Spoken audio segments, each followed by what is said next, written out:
আসসালামু আলাইকুম, সিএসটেক আইটি বাংলা টিউটোরিয়ালে সবাইকে স্বাগতম। আজকে আমরা একটি মেমোরিতে 4 জিবির বেশি একটি ভিডিও ফাইল কপি করার সময় কপি হচ্ছিল না, এটা এরর দেখাচ্ছিল।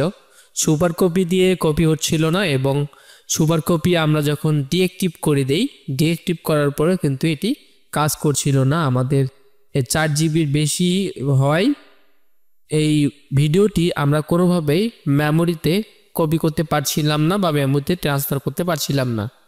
তো এটির আজকে আমরা সমাধান দেখব। এখানে দেখাচ্ছে দিস ফাইল টু লার্জ, মানে অনেক বিশাল হওয়ার কারণে এটা মেমোরিতে কপি হচ্ছে না।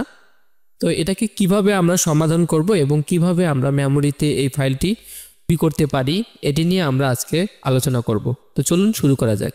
সমস্যাটি বোঝার জন্য হার্ড ডিস্কের কোনো একটি পার্টিশনের যদি আমরা প্রপার্টিসটি দেখি, এখানে রাইট ক্লিক করে যদি প্রপার্টিসে ক্লিক করি, এখানে যে সিস্টেমটি দেখাচ্ছে সিস্টেম NTFS, এই ফাইল সিস্টেম NTFS, এবং তদ্রূপ আমরা যদি মেমোরির প্রপার্টিসটি দেখি তাহলে এখানে FAT32।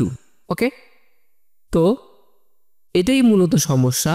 আমাদের কনভার্ট করে এটাতে নিয়ে আসতে হবে মেমোরিটিকে NTFS। এজন্য আমাদের এই সমস্যাটি দেখাচ্ছে, আমরা ফাইলটি কপি করতে পারছি না, অর্থাৎ 4 জিবির বেশি হওয়ার কারণে মেমোরিতে কপি করতে পারছি না। এজন্য আমরা মেমোরিটি ফরম্যাট দিব এবং ফরম্যাটের সময় এটাতে আমরা NTFS রেখে আমরা এখানে NTFSটি সিলেক্ট করে দিব এবং স্টার্টে ক্লিক করে দেব। ওকে, আমাদের মেমোরিটি NTFS এ কনভার্ট হয়ে যাবে, অর্থাৎ এই ফরম্যাটে আমাদের ফরম্যাটটি হয়ে যাবে। তো আমরা ফরম্যাটটি করে নিচ্ছি। মেমোরিটি ফরম্যাট হয়ে গেলে আমাদের মেমোরিটি এখন কনভার্ট হয়ে গেছে NTFS এ।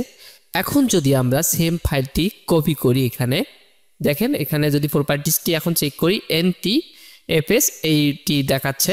এখন আমাদের হার্ড ডিস্কের পার্টিশনের সাথে মিল রয়েছে, অর্থাৎ যে কোনো জিবির ডাটা এখন আমরা এই মেমোরিতে ট্রান্সফার করতে পারবো। তো আমরা এখানে কপি করছি, এখন কিন্তু সঠিকভাবে কপি হচ্ছে 4 জিবির 4.71 জিবি।